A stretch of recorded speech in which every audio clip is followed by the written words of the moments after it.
तो मैंने इस चैनल पे अभी तक डाले हैं वीडियोस अबाउट विष्णु सहस्त्रनाम, ललिता सहस्त्रनाम, गणेश सहस्त्रनाम और भी बहुत सारे मंत्र और पूजा पाठ के बारे में बहुत सारी इन्फॉर्मेशन मैं डालता रहता हूँ। हर वीडियो में कुछ ना कुछ इसके बारे में बात होती रहती है। तो आज जानेंगे ये उपासना क्यों करनी जरूरी है, मंत्र उपासना क्यों करनी जरूरी है, इसके बारे में आज हम जानने वाले हैं। तो वीडियो को आखिर तक देखो, स्टे ट्यून्ड।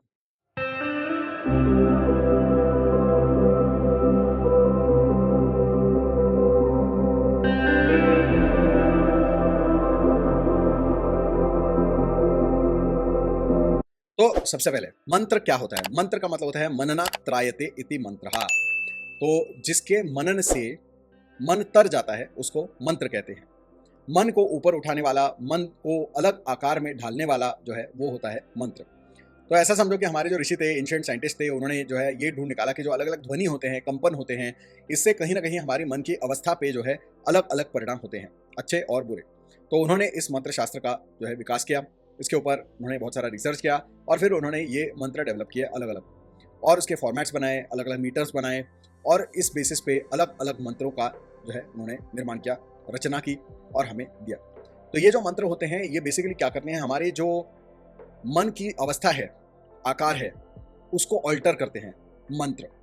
तो आप सोचिए, सिंपल एग्जांपल देता हूं कि अगर आप पूरा दिन खराब गया आपका, ठीक है, आप गुस्सा हैं, चिड़चिड़े हैं, डिप्रेस्ड हैं, दुखी हैं, जो भी है, आप शाम को आते हैं और फिर आप बैठते हैं और जो है जाप करना शुरू करते हैं, ओम नमो भगवते वासुदेवाय, या फिर ओम नमः शिवाय, ओम गंग गणपतये नमः, समथिंग, कोई ना कोई ऐसा मंत्र आप जो है जपना शुरू करते हैं।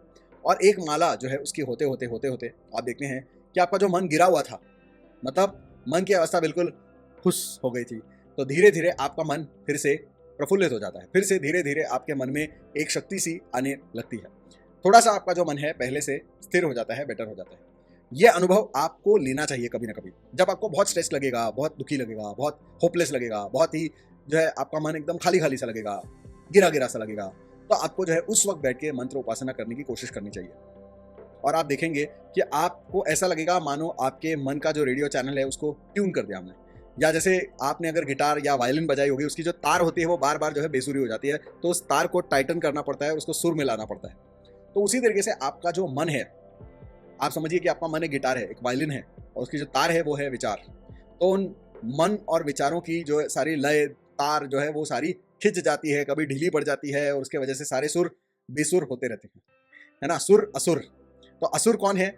जिसका सुर बिगड़ा हुआ है, मन का सुर बिगड़ा हुआ है, तो आदमी असुर बन जाता है, बेसुरा हो जाता है, तो वो गुस्सा हो जाता है, दुखी हो जाता है, अति उत्तेजित हो जाता है, या तो बिल्कुल ही मरेला सा हो जाता है। तो ये क्या है? ये आपके मन की जो तार है वो बेसुरी हो गई है। उसको सुर में लाने के लिए, फाइन ट्यून करने के लिए जो हम करते हैं वो है मंत्र। तो मंत्र उपासना क्या है? मंत्र उपासना is for tuning your mind back to the right vibration. Okay, तो हर चीज को सही वाइब्रेशन में जब तक हम लेके नहीं आते तब तक काम नहीं होता। तो मंत्र एक ऐसा टूल है जो सिर्फ हमारे पास है, सिर्फ भारत में है, भारतीय अध्यात्म शास्त्र में है, सिर्फ सनातन धर्म में है मंत्र विज्ञान। और उसके बाद फिर बुद्धिज्म, जैनिज्म, ये सारे जो है सनातन धर्म से ही ओरिजिनेट हुए हैं, तो उनके अंदर भी ये सारी चीजें देखने को मिलती हैं। लेकिन ओरिजिनेट तो यही हुआ है, भारतीय अध्यात्म शास्त्र में ही ये सारी चीजें देखने को मिलती है। पूरी दुनिया में आपको ये जो मंत्र का विज्ञान है ये आपको नजर नहीं आएगा। प्रार्थनाएं जो है वो हर जगह पे है, लेकिन मंत्र का विज्ञान सिर्फ भारत में। तो वो क्या करता है? मन को फाइन ट्यून करता है, सही आकार में वापस लेकर आता है। फिर ये देवी देवताएं क्या होती हैं? देवी देवताएं आप ऐसा समझिए कि एक फेमस साइकोलॉजिस्ट हुए कार्ल यंग।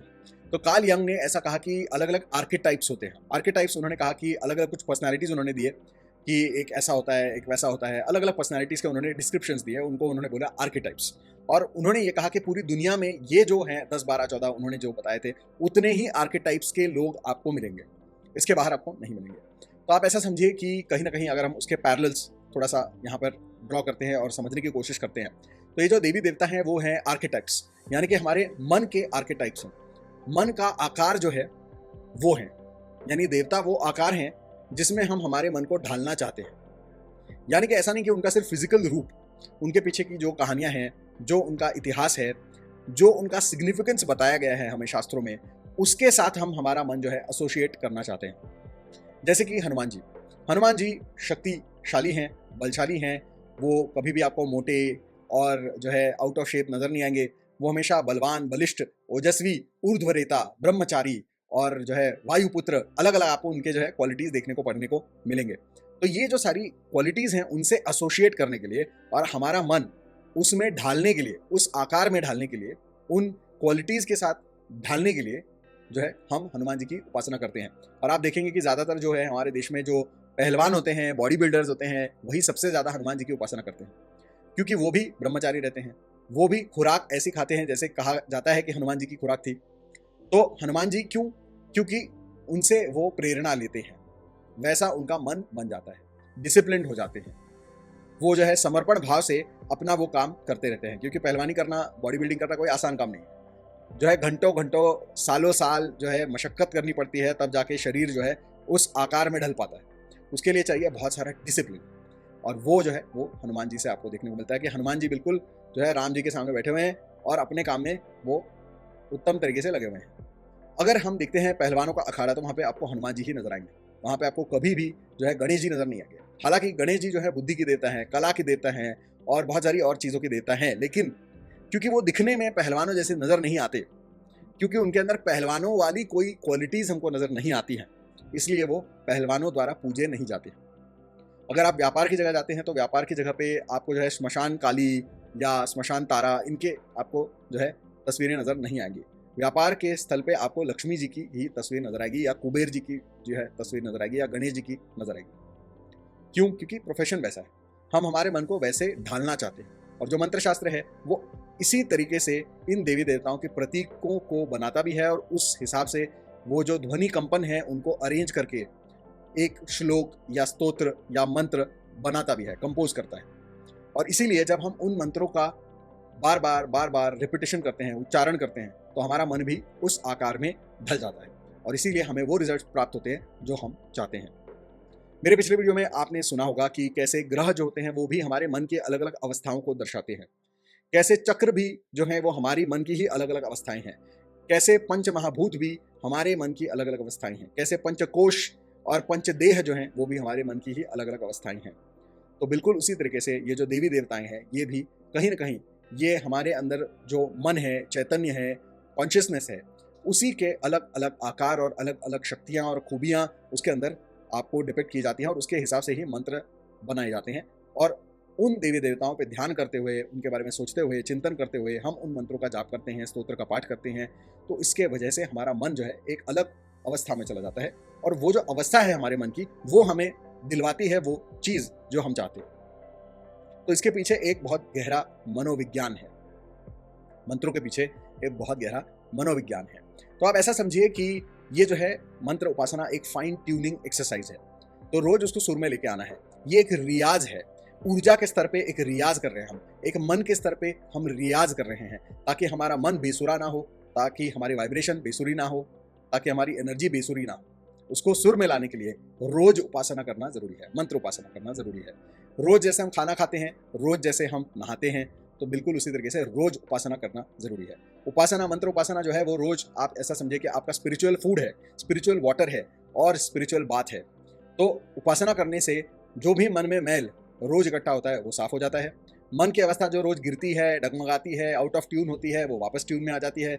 जो आपका मन बिल्कुल धराशाही हो चुका है वो फिर से हिम्मत के साथ उठ के खड़ा हो जाता है, और इसीलिए जो है मंत्र उपासना रोज करना जरूरी है। तो जैसे ही मंत्र उपासना की बात होती है, जितने भी मैंने अभी सहस्त्र नाम के स्तोत्र के वीडियोस डाले हैं, उसमें आप देखेंगे कमेंट्स में बहुत सारे लोग मुझे ये पूछते हैं कि कुछ नियम बताइए, कुछ नियम बताइए कि क्या नियम होते हैं इसके। इसका रीजन क्या है कि जितने भी यूट्यूब वीडियोस खोल के देखो, जितनी भी किताबें पढ़ो, हर जगह पे जो है नियमों की भरमार है भाई साहब। मतलब एक किताब खोलो कि ये श्लोक पढ़ना है तो उसके पहले 10 स्टेप्स ऐसे बताएंगे कि ये भी करो, फिर ये भी करो, फिर वो भी करो, फिर ये भी करो, फिर वो भी करो, फला करो, ढिका करो, फिर ये खत्म होने के बाद फिर वो करो, फिर वो करो, फिर वो करो। इतना सब कुछ करना है, ये सोच के ही जो है 90% लोग उसको करते ही नहीं है। सनातन धर्म का नुकसान सबसे बड़ा अगर कोई हुआ है आज तक तो वो यही हुआ है कि बिना मतलब के बेफिजूल के इतने नियम डाल के रखे हैं उसके अंदर कि लोग जो है वो मेन चीज़ को छोड़ के फिर ये बाकी के आसपास की चीज़ों को देखकर ही डर के भाग जाते हैं। तो इस तरीके से आपको अगर कोई डरा रहा है तो समझ जाओ कि ये पाखंड है। क्या है? पाखंड है। एक एक करके जानेंगे कि क्या बताते हैं, और फिर लास्ट में इसको समराइज भी करेंगे। तो लोग ये कहते हैं कि आपको जो है शापोद्धार करने की जरूरत है। गायत्री मंत्र को शाप लगा हुआ है, विष्णु सहस्त्रनाम को शाप लगा हुआ है, और कुछ चीज़ है उसको भी श्राप लगा हुआ है। भाई क्या चल रहा है? ये क्या चल रहा है? आप ये समझिए कि कोई मंत्र या कोई देवी या देवता के ऊपर भला कौन सा श्राप लग सकता है। तो ये अपने आप में एक अज्ञान है बहुत बड़ा कि किसी ऋषि ने, किसी गुरु ने किसी को जो है श्राप दे दिया तो जो है भगवान को भी श्राप लग गया, ऐसा कुछ भी नहीं होता है।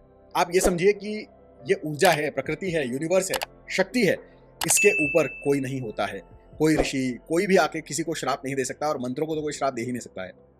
ठीक है, कोई बोले कि भाई इलेक्ट्रिसिटी को श्राप लगा हुआ है, इलेक्ट्रिसिटी भी एनर्जी होती है, तो अगर मैं बोलूँ कि इलेक्ट्रिसिटी को श्राप दिया है मैंने, कोई मानेगा? नहीं मानेगा, क्योंकि दे ही नहीं सकते। भाई ऊर्जा है, ऊर्जा को कैसा श्राप और कैसा जो है आशीर्वाद। तो ये निहायती बकवास बात है कि किसी मंत्र को श्राप लगा है, फिर उसका जो है शापोद्धार भी करना पड़ेगा।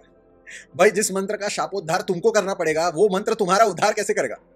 ये सोचने की बात है। मंत्र हम कर क्यों रहे हैं? ताकि हमारा उद्धार हो, और तुम बोल रहे हो कि भाई उसके पहले मुझे मंत्र का उद्धार करना पड़ेगा। जब मुझे ही मंत्र का उद्धार करना पड़ेगा तो वो मंत्र मेरा उद्धार कैसे करेगा? तो ये तो निहायती बेवकूफी की बात है कि मंत्र को जो है श्राप लगाए, तो ऐसा कभी भी नहीं हो सकता। मंत्र परम शक्तिशाली है, मंत्रों की देवताएं परम शक्तिशाली हैं, प्रकृति, यूनिवर्स और ऊर्जा सबसे शक्तिशाली है, हमारा मन सबसे शक्तिशाली है, हमारे विचार सबसे शक्तिशाली है, और इनके सामर्थ्य के सामने किसी के श्राप स्वरूप के कोई जो है यहाँ पर नहीं चलती है। तो मंत्र परम सामर्थ्यशाली होते हैं। जो अशुद्ध है उसको शुद्ध करते हैं, वो मंत्र है। समझ में आ रही है बात? जो अशुद्ध है, अपवित्र है, श्रापित है, उसका उद्धार करने वाले, उसको शुद्ध करने वाले, उसको पवित्र करने वाले अगर कोई है तो वो मंत्र है। तो मंत्रों में इतना पावर है, मंत्रों में इतनी शक्ति है और इतना सामर्थ्य है कि वो मंत्र से ही आप पवित्र हो जाएंगे, मंत्र से ही श्राप का उद्धार हो जाएगा। आपको लगे हुए श्राप भी कट सकते हैं मंत्र से। तो आप कहाँ बैठे हैं मंत्रों का शापोद्धार करने के लिए? ये सामर्थ्य है मंत्रों का, तो इसमें कोई शापोद्धार जो है नहीं होता है। उसके बाद ये बातें करते हैं लोग कि भाई प्याज लहसुन मत खाओ, नॉनवेज मत खाओ, ये मत पियो, वो मत खाओ। ये भी बकवास बातें हैं। भाई कौन सा ऐसा खाना है जो मंत्रों से ज्यादा सामर्थ्यशाली है? अगर तुम्हारे प्याज खाने से मंत्र निष्फल हो जाते तो ऐसा मंत्र किस काम का है? जो एक प्याज के सामने हार जाए तो वो मंत्र किस काम का है? मुझे बताओ। तो ये बेवकूफ़ी की बातें हैं। जितने भी संस्कृत मंत्र हैं, प्राचीन मंत्र हैं, वेद और मंत्र शास्त्र के अनुसार बनाए हुए मंत्र हैं, वो हमेशा जो है सबसे ज़्यादा सामर्थ्यशाली होते हैं। जो भी आपके अंदर अगर कोई अशुद्धि है तो उसको शुद्ध करने का काम ही मंत्र करता है।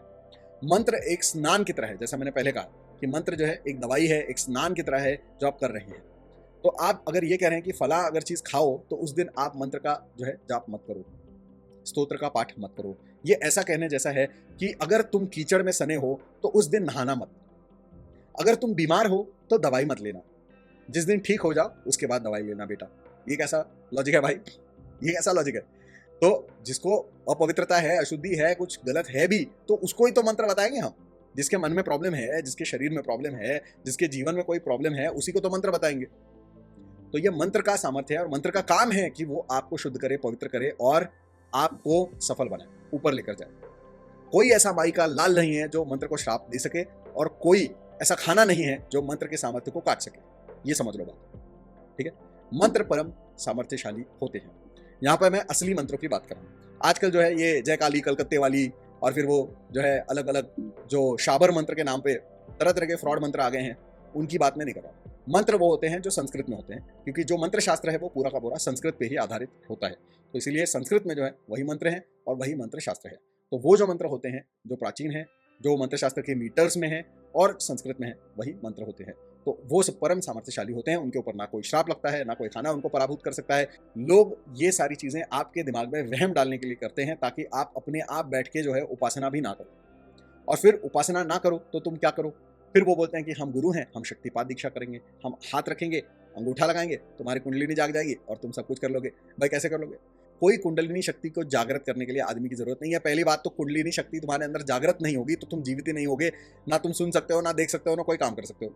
सब कुछ कर रहे हो का मतलब है कि वो जागृत ही है भाई, वो सोई हुई या मरी हुई नहीं है। और उसको जगाने के लिए किसी को आने की जरूरत नहीं है। अगर जगाना ही है कुंडलिनी शक्ति को तो मंत्रों में इतना सामर्थ्य है, इतना पावर है, इतनी शक्ति है कि सिर्फ मंत्र की साधना से, मंत्र के जप से आप सारी अपनी जो शक्तियां खोल सकते हो, जागृत कर सकते हो, शुद्धि कर सकते हो, सब कुछ कर सकते हो। तो अब बात करते हैं उन चीज़ों की जो आपको करनी चाहिए। क्या करना चाहिए आपको? आपको जो है नहा धोकर बैठना चाहिए। नहाना पॉसिबल नहीं है तो आपको कम से कम हाथ, मुंह, पैर धोकर बैठना चाहिए। क्यों? इससे आपका मन थोड़ा सा फ्रेश हो जाता है और आप उस मंत्र का आदर करते हैं, इसीलिए आपको ये करना चाहिए। आसन धारण करना चाहिए। आसन का मतलब है कोई भी पीले या सफ़ेद वस्त्र का आपको प्रयोग करना चाहिए बैठने के लिए जब आप स्तोत्र या मंत्र का पाठ करते हैं। क्यों? क्योंकि बाकी जगह पे आप हमेशा बैठते रहते हैं। कभी कुर्सी पे, कभी सोफा पे, कभी बेड पे। तो आप अगर बेड पे बैठेंगे और कोई स्तोत्र मंत्र का आप पाठ करेंगे तो आपको नींद भी आ सकती है। तो ऐसा ना हो, तो इसलिए एक अलग से आसन आपको रखना है, एक कपड़ा ऐसा रखना है जिसके ऊपर बैठकर आप ये जो है मंत्र का जाप करेंगे, ताकि एक मेंटल एसोसिएशन ऐसा हो जाए कि उसके ऊपर बैठते ही आपको अच्छा लगना शुरू हो जाए और मंत्र पे फोकस होना शुरू हो जाए। तो ये एक आपको फायदा दे सकता है। सफेद और पीला क्यों? क्योंकि ब्राइट कलर्स हैं, ब्राइट कलर्स का इस्तेमाल करना चाहिए। भड़कीले रंगों का, काले रंग का इस्तेमाल नहीं करना चाहिए, क्योंकि मन आपका जो है हमें प्रसन्नता की ओर लेकर जाना है, उत्तेजित नहीं करना है, हमें उसको शांत करना है। तो शांति और स्थिरता को दिखाने वाले रंग कौन से हैं? सफेद और पीला। इसलिए सफेद और पीले रंग का वस्त्र प्रयोग करना चाहिए। माला जो है, माला भी इसी तरीके से आपको उसका चुनाव करना है कि सफेद रंग की माला हो, स्फटिक की माला हो तो अच्छा है। क्यों? क्योंकि लाल रंग की माला, काले रंग की माला होगी तो मन आपका जो है थोड़ा सा विचलित हो सकता है। और माला इसलिए ली जाती है ताकि आप जो है उसको गिन सकें। जितना भी मंत्र आप कर रहे हैं उसको गिनना जो है वो जरूरी होता है। क्यों? क्योंकि जिसको आप गिनते नहीं हैं वो चीज जो है धीरे धीरे आप छोड़ देते हैं। जिस चीज का कोई हिसाब नहीं रहता वो चीज आपके पास नहीं रहती है। पैसों का हिसाब नहीं रहता तो पैसा आपके पास नहीं रहता है।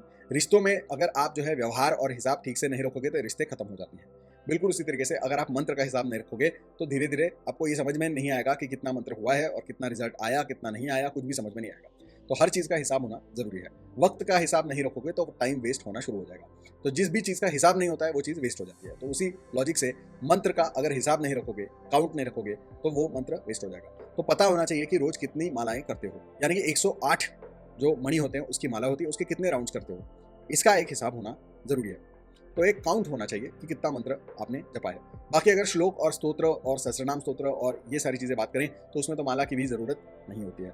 आप सीधे तौर पे बस जाप कर सकते हैं। उसमें सहस्त्रनाम स्तोत्र में 1000 नाम बाय डिफॉल्ट होते हैं।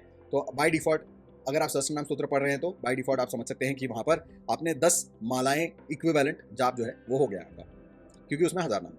ठीक है, तो इस तरीके से बस इतने ही आपको नियम फॉलो करने हैं। इससे ज़्यादा कोई भी नियम आपको फॉलो करने की आवश्यकता नहीं है। बाकी के जो नियम होते हैं वो एस्ट्रोलॉजी के हिसाब से होते हैं कि आपकी कौन सी दशाएं चल रही हैं, किस काम के लिए आप जाप कर रहे हैं। जैसा मैंने कहा कि अगर आप हनुमान जी की उपासना कर रहे हैं तो पहलवान जो है वो हनुमान जी की उपासना करते हैं, व्यापारी जो है वो लक्ष्मी जी की उपासना करते हैं। तो इसको और डीप में स्टडी करते हैं तो हम एस्ट्रोलॉजी में चले जाते हैं। तो एस्ट्रोलॉजी में हम ये देखते हैं कि जैसी ग्रह दशा होगी, वैसे फल होंगे, वैसी मनो अवस्था होगी। तो उसके हिसाब से आपको प्रिस्क्राइब करना पड़ता है कि कब कौन सी देवता का कौन सा श्लोक, कौन सा मंत्र आपको पढ़ना चाहिए या नहीं पढ़ना चाहिए। तो बस इतनी ही चीज़ें हैं। नॉर्मली अगर आप एस्ट्रोलॉजर के पास नहीं जाना चाहते हैं, कोई भी उठा के सहस्त्रनाम, गणेश सहस्त्रनाम, किसी भी देवी देवता का आप अगर जाप वगैरह करना चाहते हैं तो बेसिक उतने ही नियम है। ब्रह्म मुहूर्त में उठ के ही करने से ज़्यादा फल आएगा, ये भी एक पाखंड ही है। ऐसा कुछ नहीं होता है भाई। कोई रात को अगर नाइट शिफ्ट करके आया है, वो सुबह को करना चाहता है, तुम उसको बोलोगे ब्रह्म मुहूर्त में नहीं कर रहे हो तो फायदा नहीं है, तो वो तो बंद ही कर देगा। तो इसी तरीके से जो है हमारे धर्म का और हमारे मंत्रों का डैमेज हुआ है बहुत ज़्यादा। लोग जो है सब कुछ छोड़ के चले गए बाबाओं के पास। तो ऐसी हरकतें ना करें। ब्रह्म मुहूर्त हो या रात को करो या शाम को करो, कभी भी करो, साफ सुथरे होकर आसन लेकर या सही माला लेकर सही दिशा में मुख करके बैठो और पढ़ो। बस इससे ज़्यादा आपको कोई भी नियम फॉलो करने की ज़रूरत नहीं है। जिस वक्त मंत्र की उपासना करो वही ब्रह्म मुहूर्त बन जाता है। समझ में आ रही है बात? देवी देवताओं के लिए टाइम एंड स्पेस मैटर नहीं करते। ये मैटर नहीं करता कि किस वक्त पे आप कर रहे हैं। विष्णु जी, ललिता सहस्त्रनाम, विष्णु सहस्त्रनाम, गणेश सहस्त्रनाम, ये जो सारी देवी देवताएं हैं, शिव सहस्त्रनाम, तो इनके लिए कोई मैटर नहीं करता कि आप रात को 12 बजे कर रहे हैं, सुबह को 4 बजे कर रहे हैं या दोपहर को 4 बजे कर रहे हैं। देवी देवता हर वक्त हर जगह पे आ सकते हैं, मौजूद हो सकते हैं। कहने का मतलब क्या है कि आपकी मन की अवस्था को ही तो हम फाइन ट्यून कर रहे हैं। समझ रही है ना बात? तो अगर किसी दिन अगर तुम लेट उठते हो और खाना लेट हो जाता है तो तुम क्या बोलते हो कि खाना लेट हो गया तो आज मैं खाना ही नहीं खाऊंगा। तो ये तो उल्टी खोपड़ी वाली बात है कि आज नहाने के लिए जो है देरी हो गई तो मैं नहाऊंगा ही नहीं, ऐसा बोलते हो नहीं। तो उसी तरीके से किसी दिन अगर मंत्र उपासना करने में थोड़ा जो है लेट हो गया तो बाद में कर लो, थोड़ा लेट कर लो। कुछ भी ना करने से अच्छा है कि तुम कुछ ना कुछ कर लो। मंत्र उपासना सही टाइम पे नहीं हुई किसी दिन, कोई बात नहीं, लेट ही सही, लेकिन कर लो। जितना डिसाइड किया है उतना कर लो। सबसे बड़ा नियम उपासना, मंत्र उपासना का यह है कि मंत्र उपासना किसी भी हालत में आपको छोड़नी नहीं चाहिए। जितना हो सके मंत्र उपासना को छोड़ना नहीं चाहिए। यही सबसे बड़ा नियम है कि उसको छोड़ना नहीं है। खाना छोड़ते हो? नहीं। नहाना छोड़ते हो? नहीं छोड़ते हो। फाइन ट्यून अपने आप को करना है, छोड़ दोगे? नहीं छोड़ोगे। अगर तुम एक्सरसाइज करना बंद कर दोगे तो तुम्हारा जो शरीर है वो आउट ऑफ ट्यून हो जाएगा। उसी तरीके से उपासना बंद कर दोगे, मंत्र उपासना बंद कर दोगे तो मन तुम्हारा, विचार तुम्हारे आउट ऑफ ट्यून हो जाएंगे। एक कहानी है मंत्रों के बारे में, मुझे किसी ने बताई थी बचपन में, वो बड़ी इंटरेस्टिंग है। उसको लिटरली लेने की जरूरत नहीं है, लेकिन समझाने के लिए ये कहानी बहुत अच्छी है। जो एक एक मंत्र आप जो है पढ़ते हैं, वो मंत्र जो है एक एक बाण जो है वो आप देवी देवताओं को दे रहे हैं। जो देवी देवता है आपकी रक्षा कर रहे हैं, और आप जैसे जैसे मंत्रों का जाप करते हैं तो एक एक मंत्र के साथ एक एक बाण जो है वो हम देवी देवताओं को दे रहे हैं। जब बुरी एनर्जीज या राक्षस या दैत्य आपके ऊपर आक्रमण करेंगे तो आपके देवी देवता जो है वो उनके साथ युद्ध करेंगे, लेकिन युद्ध करने के लिए उनके पास बाण तो होने चाहिए, शस्त्र तो होने चाहिए। वो शस्त्र उनके पास कहाँ से आएंगे? वो शस्त्र आएंगे हमारे मंत्रों से। तो हम मंत्र उपासना करेंगे तो हर मंत्र के साथ हमारे जो देवी देवता है उनको जो है ये बाण मिलेगा, हमारे जो एंजल्स हैं उनको वो बाण मिलेंगे और वो हमारी रक्षा करेंगे। तो ये बचपन में एक कहानी मुझे किसी ने बताई थी, to motivate me to do मंत्र उपासना। तो इसको लिटरली मत लो, इसको समझने की बात है, सिंबोलॉजी, ठीक है। तो समझने की बात यह है कि तुम्हारा जो बैलेंस है भरा होगा, मंत्रों की ऊर्जा और मंत्रों की फाइन ट्यूनिंग अगर तुम्हारे अंदर होगी तो मन में इतना सामर्थ्य रहेगा तुम्हारे कि जीवन में कैसी भी कठिनाई आए, उल्टे सीधे लोग मिले, कैसे भी लोग तुम्हारे ऊपर आक्रमण करें, कुछ भी करें, तुम उसका सामना कर सकते हो, लड़ाई कर सकते हो और युद्ध को जीत सकते हो। ओके, तो ये है मंत्र का काम। मंत्र उपासना कभी भी नहीं छोड़नी चाहिए, ये है सबसे पहला और सबसे इंपॉर्टेंट नियम। और फिर बाकी के छोटे मोटे नियम और बाकी के जो फालतू के नियम है वो भी मैंने आपको आज समझाने की कोशिश की है। तो हो सकता है कुछ लोगों को ये बात अच्छी ना लगे, कुछ लोगों को अच्छी लगे। भाई मेरा मोटिवेशन तो सिर्फ इतना ही है कि मंत्र उपासना सबको करनी चाहिए, ज़्यादा से ज़्यादा लोगों को करनी चाहिए और रोज़ करनी चाहिए, क्योंकि इसी से आपका विकास होगा, आपके जीवन का विकास होगा। और अगर हमारे देश की जनता, सब लोग अगर रोज़ मंत्र उपासना करने लगे तो हमारे देश का भी विकास होगा। तो इसी तरीके से बढ़िया बढ़िया इन्फॉर्मेशन आपको देने की कोशिश मैं करता रहूँगा। होप कि आज का वीडियो आपको पसंद आया होगा। तो मिलते हैं अगले एपिसोड में, तब तक के लिए may God bless you all.